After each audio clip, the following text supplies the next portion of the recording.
Fluid mechanics, ये मेरा one of the favourite chapters है। इसमें इतनी सारी चीज़ें होती है मज़ेदार। इसमें जो हम चीज़ें देखेंगे कि भाई एरोप्लेन उड़ता कैसे है, एक्चुअली उसको उड़ाता कौन है। अगर हम फुटबॉल देखते हैं तो अगर फुटबॉल में हमने वो देखा हो कि किसी प्लेयर ने किक मारी फुटबॉल को तो फुटबॉल हवा में घूम जाती है। वो हवा में कैसे घूम जाती है? जो हम सोप बबल्स उड़ाते हैं, सोप बबल्स बनाते हैं, उनका शेप स्फेरिकली क्यों होता है? चीज़ें तैरती कैसे हैं? बहुत सारे प्रैक्टिकल एप्लीकेशन है फ्लूइड मैकेनिक्स के, बहुत सारे इंटरेस्टिंग कंसेप्ट्स हैं और इस चैप्टर में हम बहुत सारे अच्छे क्वेश्चंस प्रैक्टिस करने वाले हैं। मजा आने वाला है इस चैप्टर में, ठीक है। तो फ्लूइड मैकेनिक्स, तो सबसे पहले देखते हैं फ्लूइड किसे कहते हैं, फ्लूइड कौन होते हैं। तो क्या होते हैं फ्लूइड्स? फ्लूइड्स लिक्विड्स और गैसेस को मिला के फ्लूइड्स बोलते हैं, बेसिकली जो फ्लो हो सकते हैं। So liquids and gases together are called fluids, that which can flow, जो फ्लो कर सकते हैं उन्हें फ्लूइड्स बोला जाता है। भाई सॉलिड, जैसे सॉलिड है ये तो फ्लो नहीं कर रहा, देखो तो सॉलिड फ्लूइड की कैटेगरी में नहीं आते। लिक्विड्स एंड गैसेस फ्लो कर सकते हैं तो वो फ्लूइड कहलाते हैं, ठीक है। अब देखिए फ्लूइड मैकेनिक्स में मेजरली हम लिक्विड्स के बारे में पढ़ेंगे, गैसेस के बारे में हम already thermodynamics, KTG, kinetic theory of gases इनमें पढ़ चुके हैं, ठीक है। तो हमारा फोकस इस चैप्टर में मेजरली लिक्विड्स पे रहेगा, ठीक है। अब देखिए जो फ्लूइड मैकेनिक्स अपन पढ़ने जा रहे हैं, फ्लूइड मैकेनिक्स उसके दो पार्ट्स में अपन पढ़ेंगे उसको। पहला पार्ट फ्लूइड स्टैटिक्स और दूसरा part fluid dynamics. Fluid statics and fluid dynamics. Fluid statics में क्या होगा, जैसे किसी बीकर में कोई लिक्विड भरा हुआ है तो फ्लूइड स्टैटिक्स उन सिचुएशन से डील करेगा जब वो लिक्विड बीकर के रेस्पेक्ट में रेस्ट पर है, उसमें मूव नहीं कर रहा है, बीकर के रेस्पेक्ट में मूव नहीं कर रहा है, फ्लो नहीं कर रहा है, बीकर में फ्लो नहीं कर रहा है, ठीक है। वो फ्लूइड स्टैटिक्स, स्टैटिक है लिक्विड, स्टैटिक, ठीक है, बीकर के रेस्पेक्ट में, ठीक है। फ्लूइड डायनामिक्स, अब इसमें फ्लूइड फ्लो कर रहा है, जैसे पाइप में वाटर फ्लो कर रहा है, कोई लिक्विड फ्लो कर रहा है, तो वो फ्लूइड डायनामिक्स में हम पढ़ेंगे, ठीक है। तो सबसे पहले हम स्टार्ट करते हैं फ्लूइड स्टैटिक्स से, ठीक। चलिए भाई फ्लूइड स्टैटिक्स में हमने एक बीकर ले लिया सबसे पहले, ठीक है, उसमें मान लीजिए फ्लूइड पड़ा हुआ है ये। अब देखिए ये फ्लूइड में हम फोर्स का एनालिसिस करते हैं जरा एक बार। अगर हम कोई सा एक एरिया ले लें, इसमें मान लीजिए कोई सा एक एरिया ले लें, हमने ये एरिया ले लिया ये, ठीक है ना, ये हमने एक एरिया ले लिया फ्लूइड में, ठीक है। अब ये वाला इधर वाला फ्लूइड इधर वाले फ्लूइड के ऊपर में फोर्स लगा रहा होगा, भाई ये एक दूसरे के ऊपर फोर्स लगा रहे हैं। कैसे फोर्स लगा रहे हैं? अभी स्टैटिक फ्लूइड की बात कर रहे हैं सिर्फ हम, अभी स्टैटिक फ्लूइड की बात कर रहे हैं, फ्लूइड स्टैटिक्स पढ़ रहे हैं अभी। तो इधर वाला लिक्विड जो है इधर वाले लिक्विड के ऊपर फोर्स लगा रहा होगा। तो ये मान के चलिए कि यहाँ पर ऐसे कुछ एरिया सा रखा हुआ है, तो इस इधर वाला पार्ट इसके ऊपर ऐसे फोर्स लगा रहा है और इधर वाला पार्ट जो इसके नीचे वाला पार्ट है उसके ऊपर ऐसे फोर्स लगा रहा है। तो इसके ऊपर जो है इस एरिया के परपेंडिकुलर फोर्स लग रही होगी। इस एरिया के अगर हम एरिया, ये हमने ये एरिया ले लिया तो इसके ऊपर ऐसे परपेंडिकुलरली फोर्स लग रही होगी और इधर से भी फोर्स लग रही होगी, ठीक है। अभी ये रेस्ट पर है, इक्विलिब्रियम में है, तो ये दोनों फोर्स बराबर हैं, ठीक है। लेकिन हम एक साइड वाली फोर्स कंसिडर करेंगे ये, ठीक है, जो इसके ऊपर फोर्स लग रही है ये एरिया के परपेंडिकुलर है। So this force always acts perpendicular to the chosen surface. जो सरफेस हम चूज करते हैं, जो सरफेस हम सेलेक्ट करते हैं उसके परपेंडिकुलर लगती है फोर्स। मान लीजिए हमने सरफेस कुछ ऐसे लिया तो फोर्स ऐसे लगेगी, मान लीजिए सरफेस कुछ हमने ऐसे ले लिया तो फोर्स ऐसे लगेगी, और नीचे से देखेंगे तो ऐसे लगेगी, ठीक है। तो ये सरफेस के परपेंडिकुलर लगती है फोर्स है, समझ में आई बात। चलिए अब इसके बारे में एक और इंटरेस्टिंग चीज देखते हैं। Magnitude of this force per unit area at a point does not depend on the orientation of the area.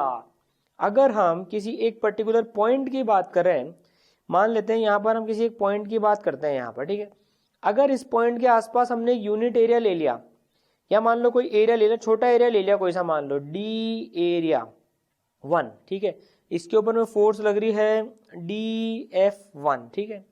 तो जो फोर्स पर यूनिट एरिया होगी, जो फोर्स पर यूनिट एरिया होगी that is DF1 by DA1, DF1 by DA1 जो force होगी वो orientation के independent होगी। मतलब ये जो मैग्नीट्यूड आ रहा है पर यूनिट एरिया फोर्स का, अगर हम एरिया को ऐसे ले लेंगे, मान लीजिए हम एरिया को ऐसे ले लेंगे, यहाँ हमने एक दूसरा एरिया ले लिया D एरिया 2, इसके ऊपर मान लीजिए फोर्स लग रही है इस डायरेक्शन में DF2, तो ये बराबर होगी dF2/dA2 के force per unit area orientation पे डिपेंड नहीं कर रही है। इस पॉइंट पे हम इसके सराउंडिंग कोई सा भी सरफेस ले लें तो पर यूनिट एरिया जो फोर्स लगेगी वो इसके ओरिएंटेशन पे डिपेंड नहीं करेगी, उसका मैग्नीट्यूड बराबर आएगा, उसका मैग्नीट्यूड बराबर आएगा। हम भले ही अब चाहे यूं ले लें, इसमें हम एक सरफेस अगर यूं ले लें दूसरे कलर से बनाते हैं, अभी अपन एक मान लो हम ये सरफेस ले लेते हैं, ये सरफेस ले लेंगे तो इसके ऊपर जो फोर्स लगेगी, इधर से जो फोर्स लगेगी, ये मान लीजिए डी एरिया 3 है और ये DF3 है, तो ये DF3/D एरिया 3 के बराबर आ जाएगी, ओरिएंटेशन पे डिपेंड नहीं करेगी। बोलिए समझ में आई बात? ठीक है, ये ओरिएंटेशन पे डिपेंड नहीं करेगी।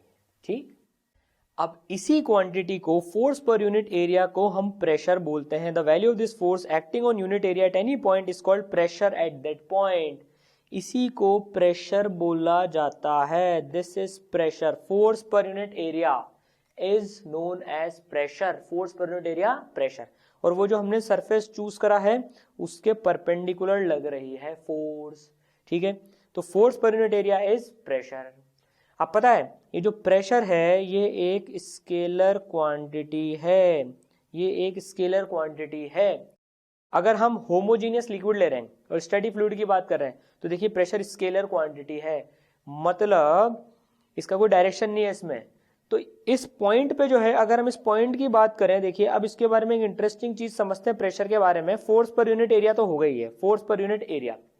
तो इस पॉइंट की अगर हम बात करें ना तो इस पॉइंट पे प्रेशर है। ठीक है, इस पॉइंट पे प्रेशर है, प्रेशर लगता नहीं है, प्रेशर होता है। तो इस पॉइंट पे प्रेशर है, लग नहीं रहा है, प्रेशर है इस पॉइंट पे। ठीक है, अब इसके सराउंडिंग अगर हम एरिया ले लें, कोई सा डी एरिया ले रहे हैं, तो उसके ऊपर एक फोर्स लग रही है, उसके ऊपर एक फोर्स लग रही है DF। लगती फोर्स है और प्रेशर होता है। तो इस पॉइंट पे प्रेशर कुछ P मान लेते हैं, तो इस पॉइंट पे P प्रेशर है और इस एरिया पे DF फोर्स लग रही है। तो डायरेक्शन इस फोर्स की डायरेक्शन है। प्रेशर स्केलर क्वांटिटी, इसकी डायरेक्शन नहीं है यहाँ पर। ठीक है ना, तो ये होता है एक पॉइंट पे। तो अगर कोई हमसे पूछे भैया कि DF/D एरिया प्रेशर हो गया, तो अब हम किसी भी एरिया पे फोर्स बता सकते हैं प्रेशर की मदद से। मान लीजिए हमने कुछ ऐसा एरिया सेलेक्ट कर लिया, अब मान लीजिए इसका मैग्नीट्यूड है DF4। किसी ने बोला बताओ भैया कितनी फोर्स लग रही है, छोटी फोर्सेस ले रहे हैं, DF4 फोर्स कितनी होगी, तो DF4 फोर्स हो जाएगी pressure into D area 4, pressure into area force हो जाएगी। बताइए समझ में आई बात? सर बिल्कुल बात समझ में आई। तो प्रेशर है इस पॉइंट पे और लग फोर्स रही है, और नीचे से देखें तो ये ऐसे लगेगी फोर्स। ठीक है, DF4 ही लगेगी वो भी। समझ में आई बात? तो प्रेशर होता है, लगती कौन है? फोर्स लगती है।